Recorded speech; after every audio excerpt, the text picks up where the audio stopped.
Good morning, everyone. We know that we've still got some folks joining the webinar today, but we'll go ahead and get started. First of all, thank you for joining us for today's session, an introduction to ease learning. We will have resources available on the MEC website after the event. During the event, we do encourage you to ask questions. If you would please use the Q&A box to submit those questions, we would appreciate it. We will be answering questions throughout the session as they come in, so you don't need to hold those to the end.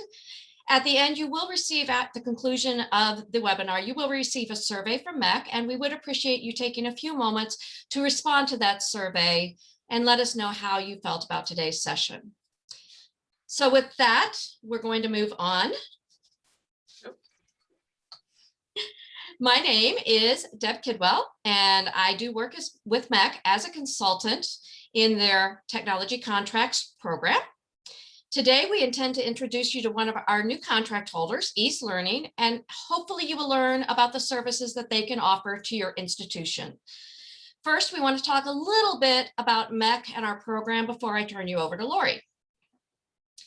So about MEC, the Midwestern Higher Education Compact is headquartered in Minneapolis, and we say it as MEC. We also know some people say it as MHEC. We're very used to the creative ways of pronouncing it. It was legislatively created and serves the Midwest Census region, which consists of 12 states. We're governed by 60 commissioners, plus our commissioner alternates, and it's one of 4 regional higher education compacts, the others being the New England Board of Higher Education that is headquartered in Boston, the Southern Regional Education Board headquartered in Atlanta, and the Western Interstate Commission for Higher Education, which is headquartered out of Boulder. Within MEC, we have what we call our technologies program, and that program includes a community of institutional volunteers that offer guidance and advice to MEC throughout the year. And we also have a contracts portfolio that historically has been called technology contracts that is designed to meet our community's needs. So with that, let's talk a little bit about our community's needs. So what are our MEC technology contracts? The purpose of our contracts is to sustain and advance affordable, high-quality educational opportunities through cost savings initiatives. We've had our program in place for a very long time, and our contracts are known and used very frequently by higher education, IT, and procurement offices. As technology's role in higher education has been growing and evolving, particularly over the last couple of years, we've definitely seen a lot of growth and change.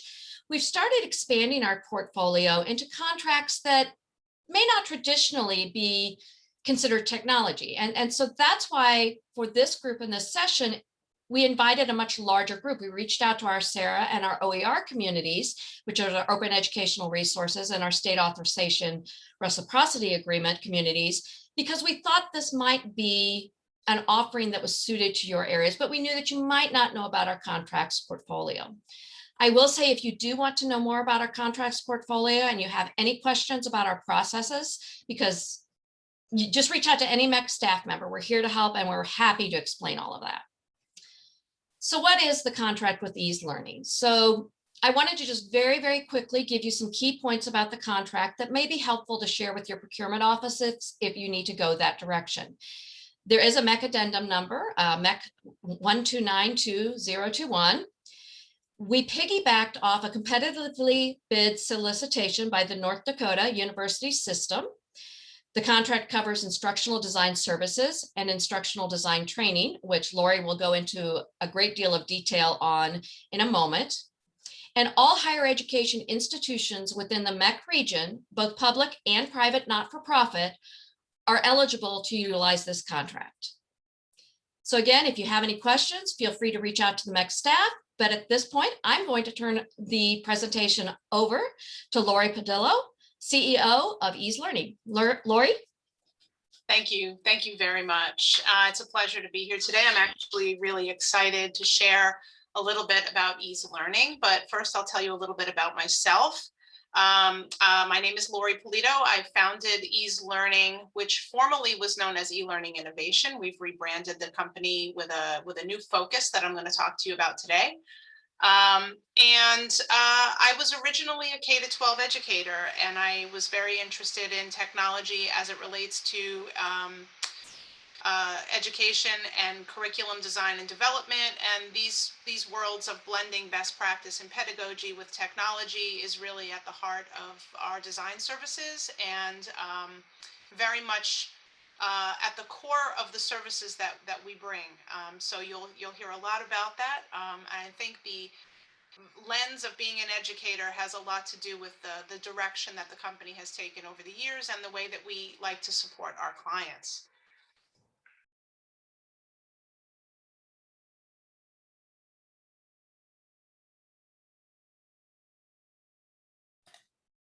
Hi, Lori, you're muted. Sorry, not sure how that happened. How much of what I just said were you able to hear on the introduction? We heard the introduction. Got it. Okay. All right. So this is some information about the contacts for contract questions. Nathan and Deb are at your service on this front. And so a little about ease learning. Ease learning, we think a lot about, as learning designers, outcomes for students and student experience, and designing programs and courses, working with faculty and stakeholders at various institutions to drive outcomes. And what we mean by that is thinking literally about the outcomes of those programs, the ways that we want students to take away the different attributes of those programs that are meant to guide them in their lives and for what it is they're looking to accomplish career-wise and otherwise. So this is a fundamental principle of what we call backward design, and you're going to hear a lot about that as well. So a little about ease learning. We have three main services through the company. Learning design is kind of our heart and soul. We have taken the practice of good pedagogy and melded that with a technology platform that is very centered on skills and outcomes and providing some learning data in that realm, called Skillways. It is a subscription, but it entails bundling together a lot of design services to help with the goal of designing programs and courses and modular stackable types of credentials that are aligned to industry, job market skills, specific things like that. And we'll talk a little bit more about that. And I'm actually going to demo a little bit of Skillways as well. And then we have an end user support help desk. And you'll notice that these three things make up a lot of the student journey, interacting with actual learning products through different schools. Students come and interact with marketing and enrollment and different aspects of an institution. Our focus is mainly on the learning product and supporting the journey there. To some extent, the learning design services focus not only on us working as design team to build and produce courses, but working with faculty and subject matter experts kind of hand in hand. Sometimes our design services are turnkey, where someone will say, we have the faculty, we have the content, but we don't have an internal design team to help us. We really need to get to the point where we have a fully launched program. Can you build all of it? And some people will come to us and say, our faculty need to be upskilled. We really want consistency in our programs and to really bring our brand to life, but we want our faculty to be driving that process. Can you work with them? Can you help them? So it runs the gamut from both of those points of view. We call it turnkey, or teach a man to fish in kind of layman terms. And I'll go through what those different services look like shortly. Also, part of that full service design includes thinking about learning as an experience and what key learning outcomes we can draw attention to. And media development, video support, those kinds of things are add-ons that we can put into any of our design services to be able to uplift those pieces as well. Skillways, and I'm donning my Skillways shirt today in honor of our Skillways launch. Skillways is a very unique tool that we're extremely excited about. when designing programs that have more of a skills focus, or and I'm going to get into this in depth later, so I'm going to kind of keep this part a little bit short. When we're thinking about really optimizing data and student experience around skills, and that can be workforce skills, or it can just be specific hard and soft skills that we really want to make sure are a part of our programs. The design for that is kind of handled a little bit differently.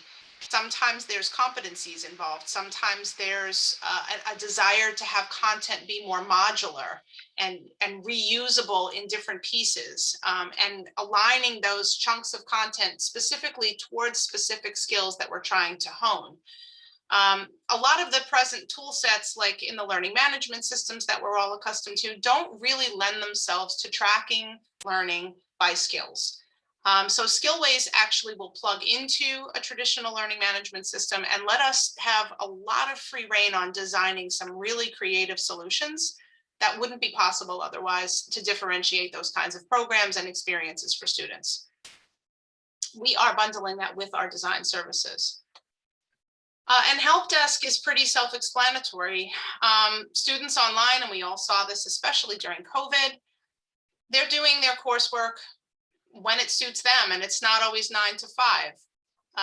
Not uncommon to have students working on a Saturday or Sunday in their pajamas, trying to submit an assignment late at night, and sometimes they're needing support. On-campus support very often doesn't extend to after hours. We offer phone chat and email support, and brand that for the institution, so it looks like they're reaching out to you. But in actuality, they're getting someone who can help them in real time through those challenges. So why partner with Ease Learning? As a design firm and as a service company that is focused on producing great online learning experiences, blended experiences, obviously, you have to have the skill, the knowledge, best practices, and of course, that's kind of the low-hanging fruit in the equation. Ease Learning has also been kind of the backbone on the design front for many OPMs. We understand the higher education market. We understand the shifts and the trends in that market. We understand that schools are experiencing a shift in their enrollments and demographics, and they might be trying to design programs that are taking them into a new realm. Maybe they're trying to get more into adult learning because that market is growing while traditional markets are shrinking. All of these things become a factor in how we think about what the student who is coming to your program is looking for, and how do we attract them into the program and build a really great experience that promotes retention, promotes equity, and really can make an attractive offering for students that will stand out. Part of that is working across a variety of stakeholders. It's really understanding what is happening on marketing, what is happening from recruiting and from academic advising, and what kinds of things are the students needing in support across that entire journey. So we do look at that as kind of a 50,000-foot view, and we're not just building web content. We're not just a media company. We really understand the higher ed market. We've been doing this since 2003, and we understand how to support that in a fully managed way around the learning product. The other thing is we've supported some very large scale institutions. One of our partners for many, many years has been Southern New Hampshire University, just as an example, and there's several like that. We understand how to create a solid framework for what your program differentiation is, and then build on that and scale it. So we have a lot of efficiency with the processes that we've created over the years, and being able to do that at scale, in an ongoing way, we are not daunted to roll out multiple simultaneous new programs and things like that. That is kind of in our bailiwick. So just a sampling of the folks we've done work like this for. It's a very long list. This is a sample. This is not everyone. We've really been at this a very long time. A lot of the work we're doing now is really starting, especially through our Skillways platform, is starting to take the form of focusing on that adult learning population, creating a lot of job skills related types of content, certificate programs, corporate partnership programs, thinking about reuse of content, syndicating content for multiple use cases, which we can do through the platform. But we've also designed a lot of traditional programs, everything from creative writing to basic math. So it really runs the gamut. So when we talk about design options, we have some standard products, if you will. We've kind of standardized a lot of our process. And this speaks to that scalability. It really speaks to the ability for us to have some flexibility around what that's going to look like and customize it to the way you would like to create your online programs, but yet keep a core structure of the elements that help make this a really streamlined process. And at the same time, it's striking a balance of being inclusive of faculty, inclusive of teaching preferences, and really understanding who you are as an organization. That is not an easy thing to do, but it's the thing that we have really prided ourselves on over the last almost 20 years, is getting that balance, really understanding how to collaborate and be a co-creator. And we think of ourselves more as a partner, really, than a vendor. This one option, which I mentioned earlier, which is that more turnkey kind of solution, we call Ease Learning Design. And the signature of this is really thinking about at the onset, what kind of a framework are we building? What is the student experience going to be for the type of student that you're addressing, for the nuanced approach of making it real, authentic, real world, and engaging? And what is going to be a part of that learning path that the student is going to be participating in the instance for the program we're designing with your faculty or subject matter experts. When we do this model, it is very from start to finish, from concept to complete, to literally rolling over the course for term prep and launching it to students. And we take care of the whole entire thing from one end to the other. And this is something that is very common when someone is conceptualizing, really in conjunction with a marketing effort. What are we launching, and how is this going to really be kind of game changing for us? Very often this is tied with, hey, we would really like to create a new stream of revenue for the school. This is a strategic initiative. And we ask a lot of those questions up front before we offer this kind of package. Alternatively to that, we have something called Ease Learning Accelerated. And in this model, we still encourage frameworks, but it's a little more collaborative with faculty. And we're really listening even more closely, if that's possible, to how they want to engage their learners, what's working for them. And this is more of an upskilling kind of engagement, where for 8 to 10 weeks, we co-create that framework similar to the design, the full design option. And we start to give templates and scaffolding to the faculty to learn how to embed some best practice. We think about content, collaboration, and assessment as the 3 pillars of a course or a program, as it may be. And we try to look holistically across all the courses in a program that someone will be experiencing, kind of as a cohort. And we scaffold that and then guide with training sessions, faculty to be able to really enhance what they're trying to do with their students. Lori? Yes. So we've had a question that came in about the best practices, and the question is, what standards are you following? Are you using Quality Matters, OLC checklist, UDL? Yeah, all of the above. Many schools have memberships to those different or have adhered themselves to those different frameworks. Ease Learning at this point has been doing this work for so long that our best practices are a combination and a conglomeration of all of those. We really do pride ourselves on thinking about universal design and really thinking about differentiating learning for different students. We have a very high focus on equity and making sure that all students are succeeding. And the data that we use, especially through Skillways, is an effort to really bolster that. We can see outcome achievement in real time that helps us with that. So those 2 different flavors of design have a plus option, and this is where we inject Skillways. So we can onboard new programs in both of those different ways. But if someone is trying to identify how students are tracking on their learning outcomes, really think about curriculum alignment to skills. This is something that we're specializing in with the use of Skillways, and it has other benefits as well. The core benefit of this is really the skills-based design and mapping and the resulting data, which I'm going to show you shortly, and the module construct, the reusability of that content is really unparalleled. So designing in Skillways actually lets you create reusable, purposeful modules, chunks of content that have a certain association to skills, and you can place those in a sequence, or you can resequence them in another use case. And when you want to make an update to that content, you only have to make it in one place.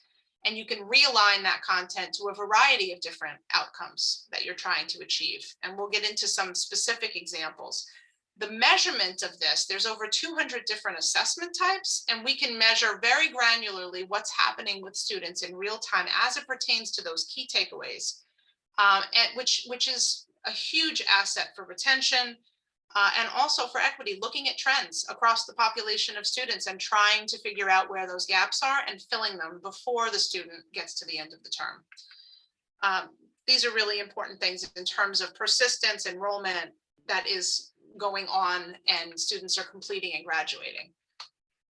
So what does it mean to build a skill-based program? Because taking these great design options, but then thinking about it from a perspective of skills, job market skills, this is a lot of buzz in the industry right now, and there's a reason for it. This is a study that was done by the US Chamber of Commerce in 2020 in March. And their study found that 74% of hiring managers are acknowledging a skills gap when they go to hire graduates. We're all trying to produce graduates. We want them to be skilled and we want them to be employable. We're basically finding 48% of them are saying that they're lacking the skills to fill open jobs. So they're coming out of our programs and we're wondering what's missing. There's a huge emphasis on soft skills. There's a huge emphasis on things that we need to make sure are a part of their learning experience. What's really interesting about this is that Skillways addresses the solutions that were actually endorsed by the Chamber of Commerce. And when you think about great design to this end, it's not specific to just certificate programs or boot camps. It's actually something that can be embedded across all kinds of curriculum. And it's a necessary piece about making learning authentic. Improving alignment between educational program curricula and the skills in the workforce is a conscious decision. And thinking about how to join those two things together is a conscious decision. Many of our schools partner with MCE, Burning Glass, and they have all this market labor data, but they have no way of connecting it to the actual curriculum. In Skillways, we can make that overt connection, and you can look at the content and the assessments and the things that are going on in your course and actually track towards those specific things in that MC database. Work with educational programs to strengthen talent pipelines. Much of the work we're doing right now is in the realm of continuing education and looking at corporate partnerships. And the schools have fostered those relationships, but need a way to put their content out in a way that can be rebranded or themed or reused, fostering those kinds of currency generators of what is this badge going to mean, or what is this credential really going to mean. And some of that we're going to talk about in a minute when we talk about kind of taxonomies of skills and how we can relate that to curriculum. Increasing upskilling initiatives for current employees. Obviously, everybody is thinking about this from both ends of that spectrum, from higher education and also from corporate, and meeting in the middle on those initiatives. So this is exactly where we're focusing our design energy with the platform. And because it's such a growing area and so many of our clients are thinking about designing new programs in this realm, I wanted to spend a little bit of a deeper dive on this today. So you may be familiar in the industry right now, there are several collaborators in a nonprofit organized kind of way, gathering around the concept of open skills and trying to quantify this. And I'm not sure if that's another question, but feel free to interrupt me. defining what is skill is, it's knowledge and abilities and the behaviors. So that really is a very important thing when we think about what is a skill. And skills-based education is thinking about knowledge and abilities when we design, and making sure that we're not just focused on one or the other, but how those things integrate and how we make people knowledge able, which to me means that we've given them knowledge and we've enhanced their ability to practice and hone a skill. So designing this way is a very specific thing that we can assist faculty to be thinking about in their design, and it has a really strong impact on students. But what the Open Skills Network is trying to do is think about both prior learning and quantifying a taxonomy, kind of a universal taxonomy for different disciplines, to think about how we might be able to relate this more closely and tightly to curriculum. And those different kinds of taxonomies are things that we actually can ingest into Skillways to make those connections to curriculum. So skills-based, yes. Hi, Lori. There was a question that came in. Do you have complete courses in content areas such as DEI or soft skills? What's really interesting right now is that we are embarking and will be announcing a partnership with a course syndication company. So many of our schools that are putting their content on Skillways will have the ability to cross-sell those and syndicate them. So that library of what is available will be growing.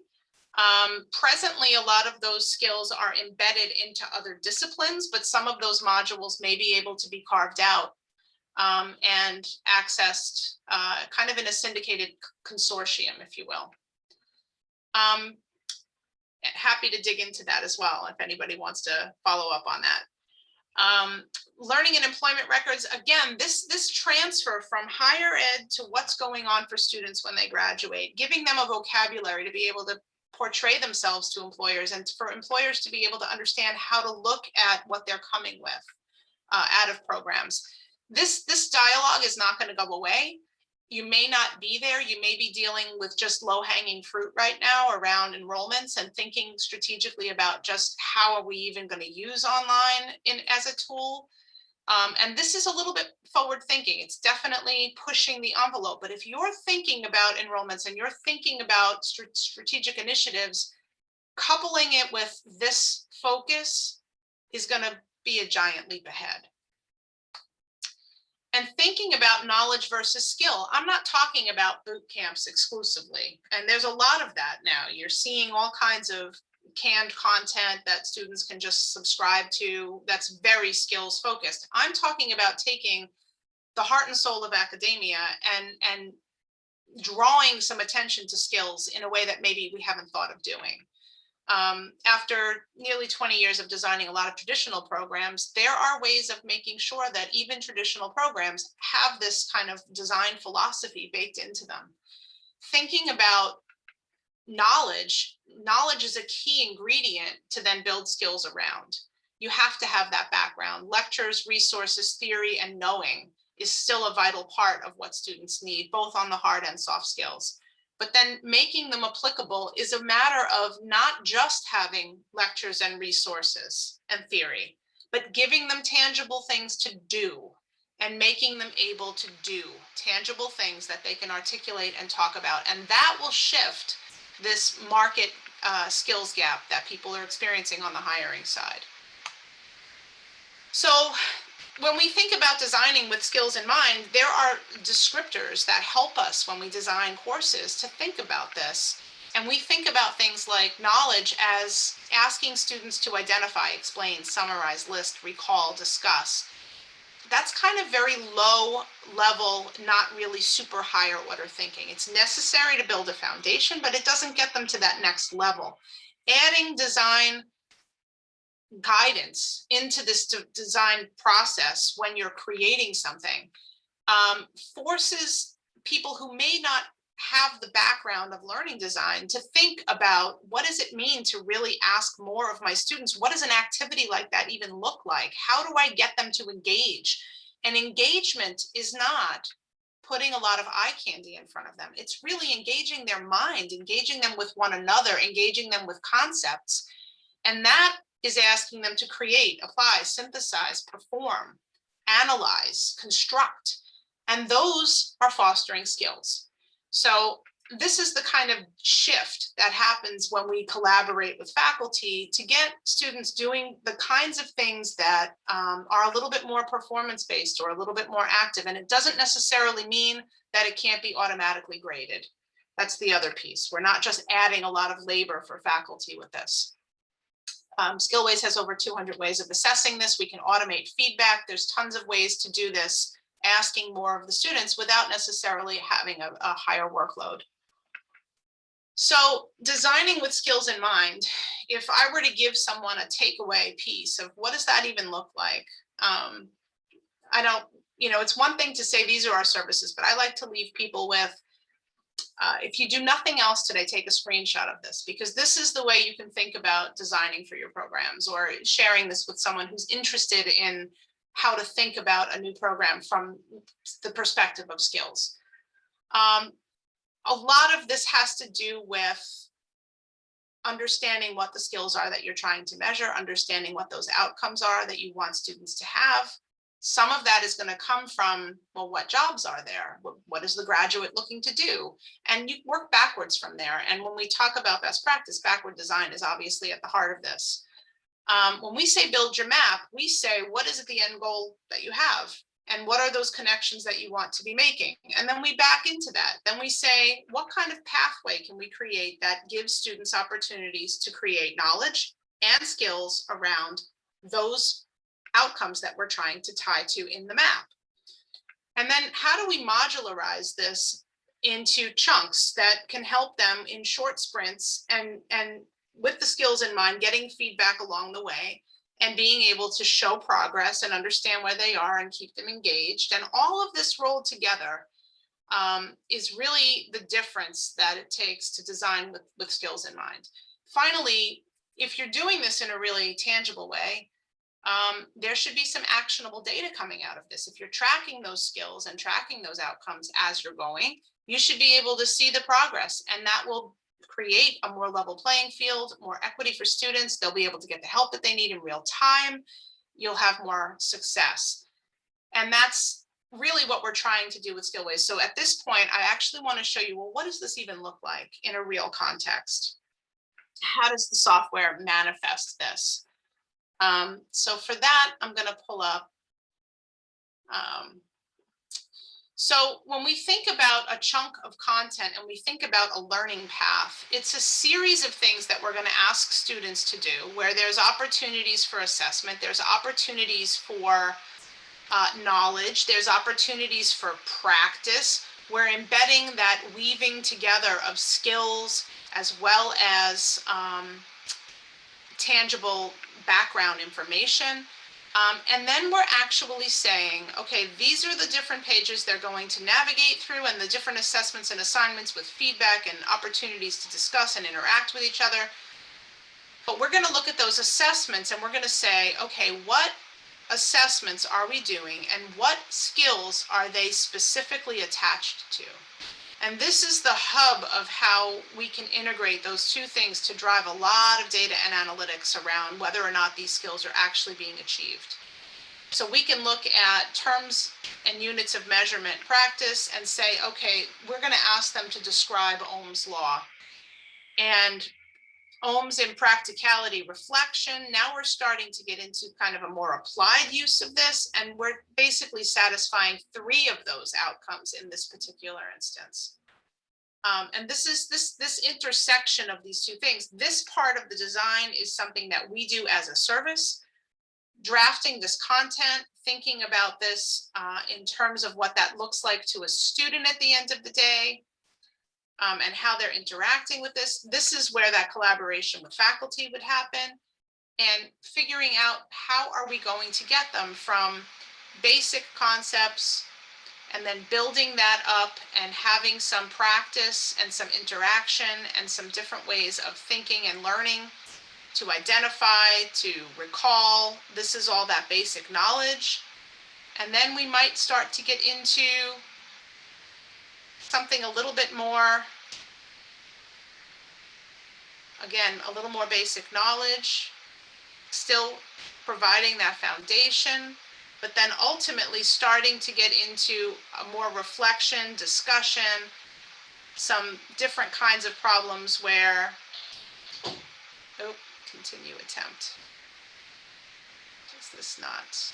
I think I've been here before and it's not letting me go back into that. Let me see.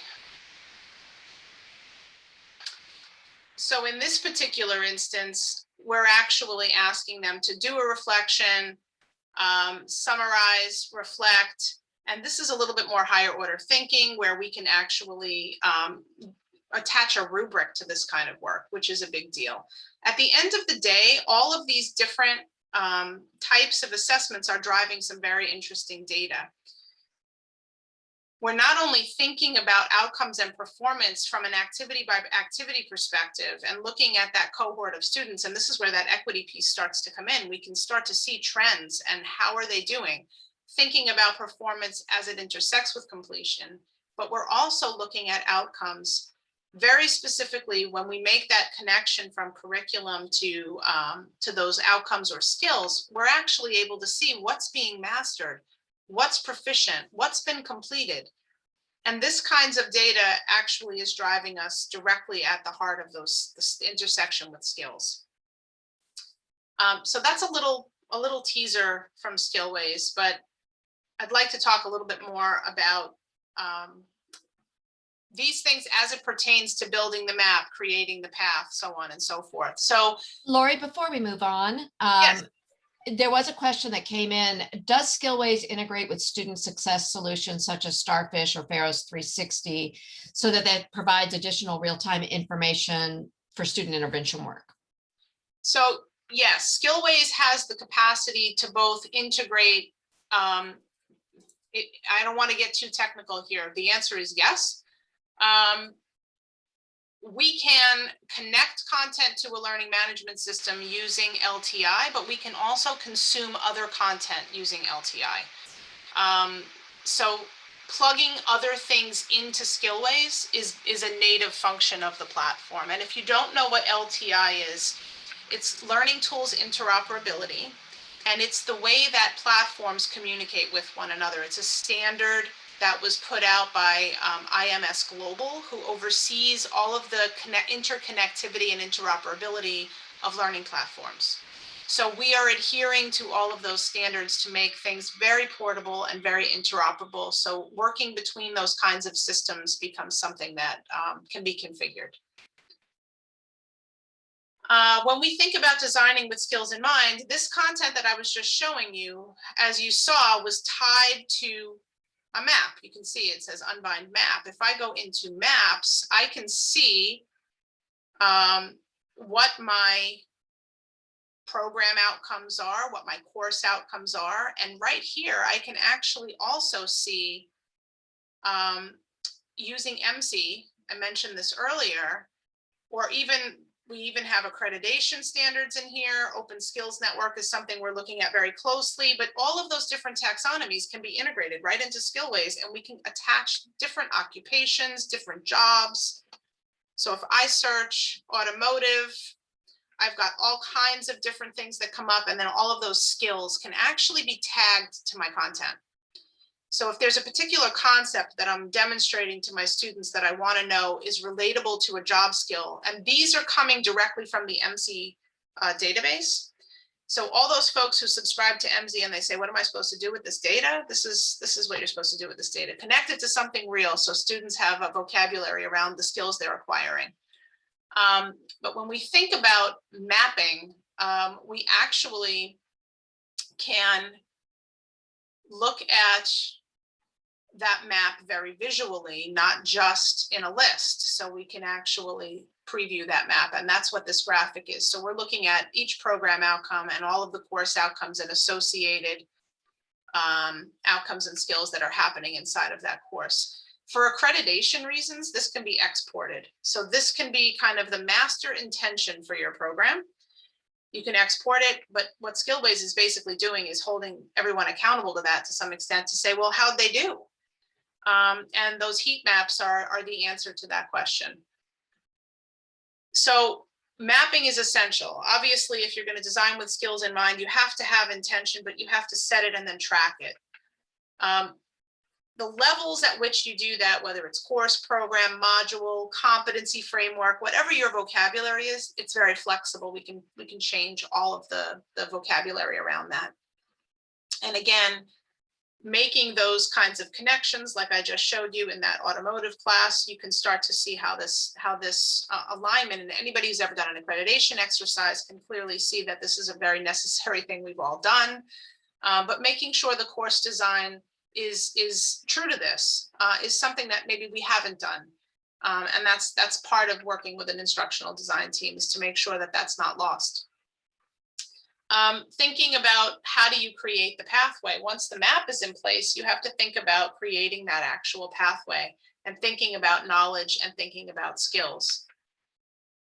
So when we think about blending those two things together, and we were just actually looking at this course as it is in the platform, we sequence things in a way in that learning path for students to have both opportunities at knowledge and at skills. So this is really a view, and we were just looking at this a moment ago in the actual software, but this is really thinking more about background knowledge and fostering opportunities to practice this and learning new terminology. And you can't really develop the skill until this is in place. But then when you want to start getting into those higher level things, here we're asking students determine what actual things do you need to know about Ohm's law in order to answer these questions? How much current do lamps draw? What wire gauge should be used in the circuit? If you're actually working on a car, these are questions you need to answer, but it's drawing off of that theory, and you need to start applying that. This is the activity that I was trying to load, but I've already been there and submitted it, so it wasn't letting me, it's set not to let me do it again. So this is very interesting because here we're asking students, and I'm going to put this in presenter mode so it's a little bit clearer. We're asking them to use the knowledge and terms to actually solve a problem. There's a video, but then, we're actually asking them to record their answer. So when you think about different learners and differentiating learning, some students are very proficient at writing and some students much more comfortable presenting.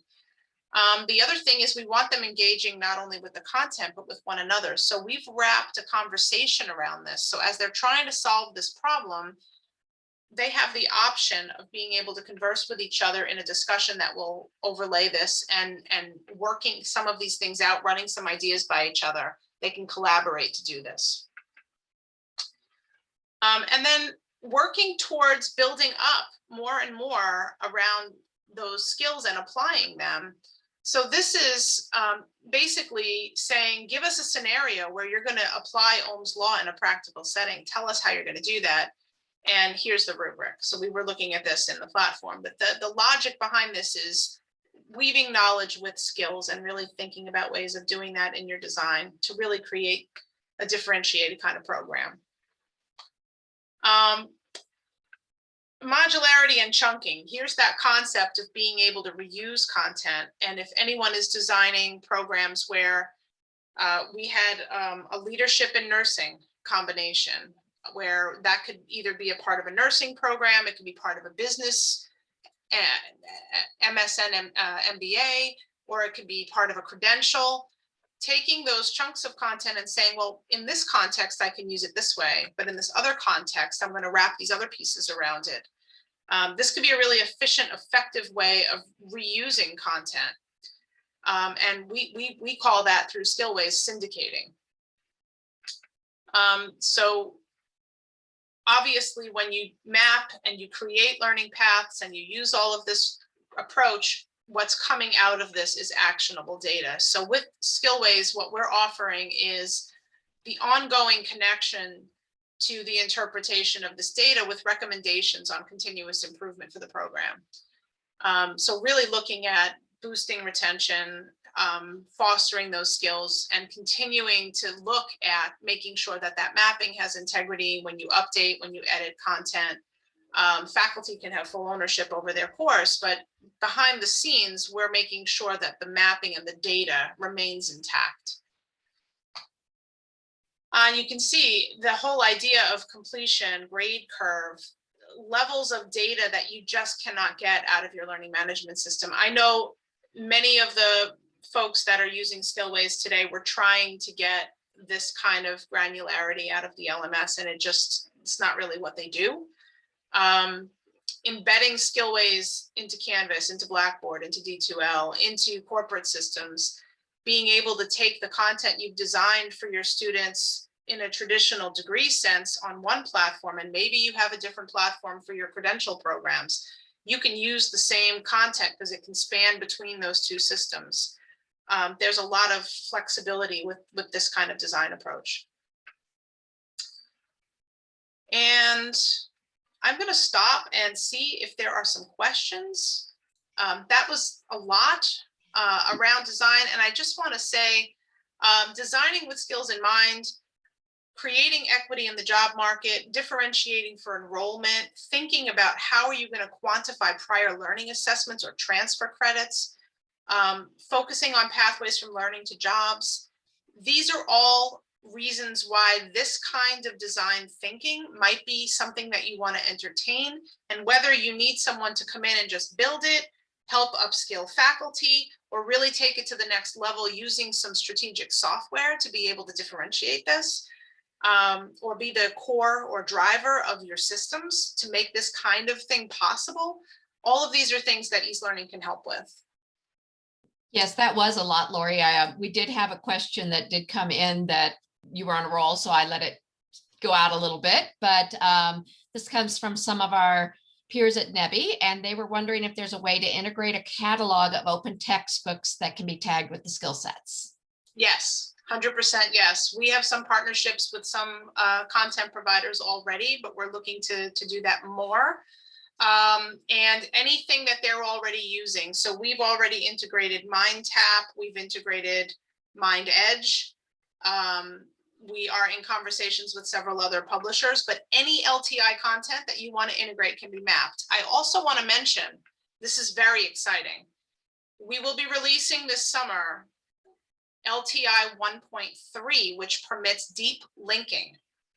This means that if you have content already in Canvas or in Blackboard or in any other LMS, and you want to draw that content into a learning path and map it to skills, you can without necessarily rebuilding it. The limitation of that is that it must stay on that same domain. So if you're using it all within your one domain on your LMS, you can do that. But if you want to syndicate it to another learning management system, then you still need to build into Skillways to have that portability.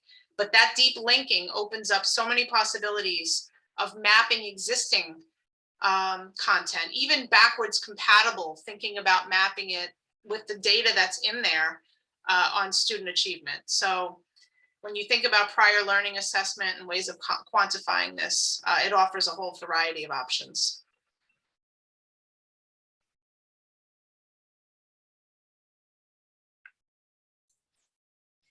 Thank you, Lori. So another question that's come in is, if we have our own design team, is there still a way to work with you? 100% yes. So very often we collaborate with folks who have internal design teams, and either maybe they don't have enough capacity, or the design team might be tasked with working with individual faculty in more of a one-on-one kind of way. The accelerated model that I described earlier is a great way to collaborate with that internal team to create a framework. They are the owners of that, but give them the collateral to then upskill. Most often, if someone has an internal design team and still reaches out, they're either looking for the specific things we're doing around Skillways, or they're looking for additional bandwidth. So we can augment, we can also embed designers for a given duration of time to just help with workload. We can do 10, 20, 30, 40 hours a week for a given set of time, and we can even follow your frameworks and paradigms to be able to augment at a rush.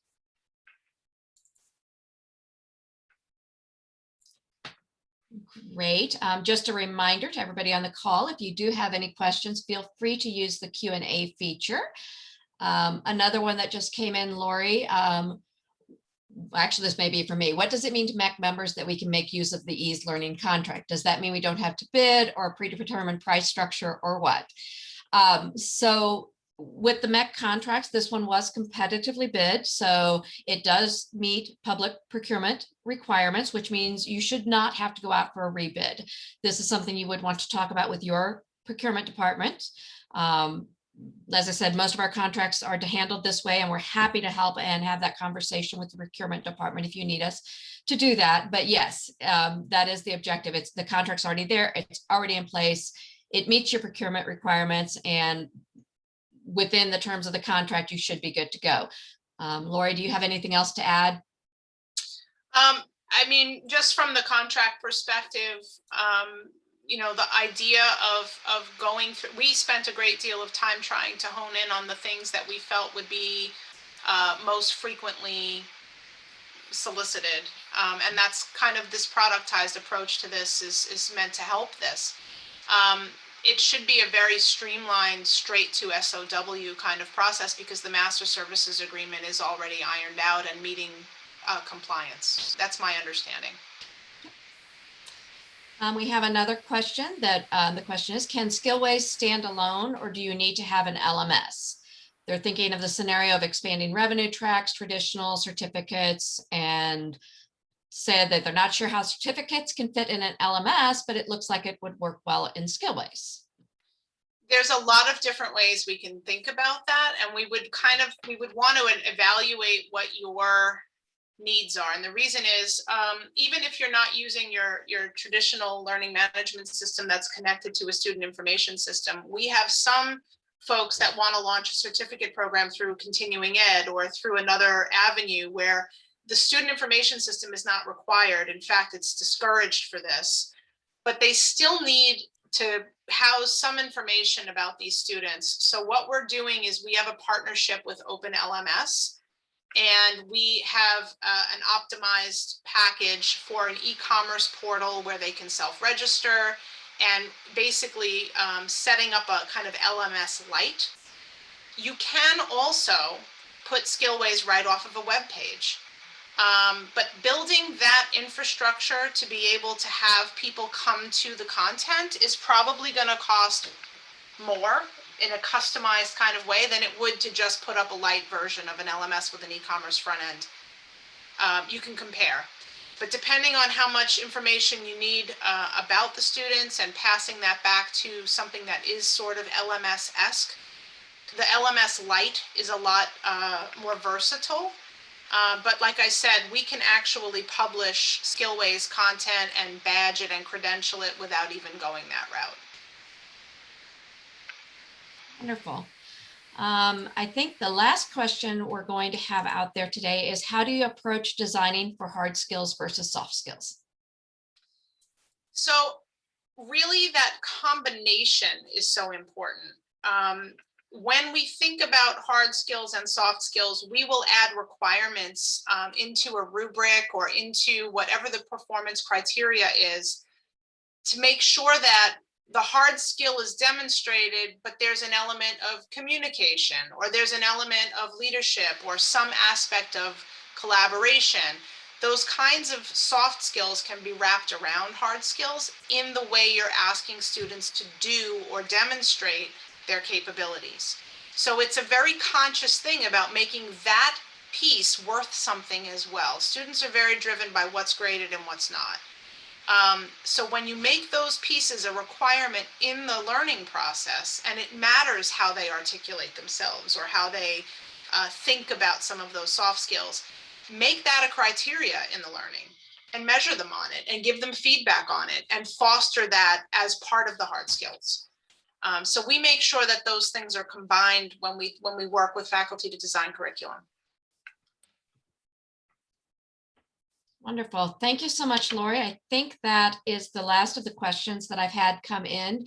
Do you have any final comments before we close the session?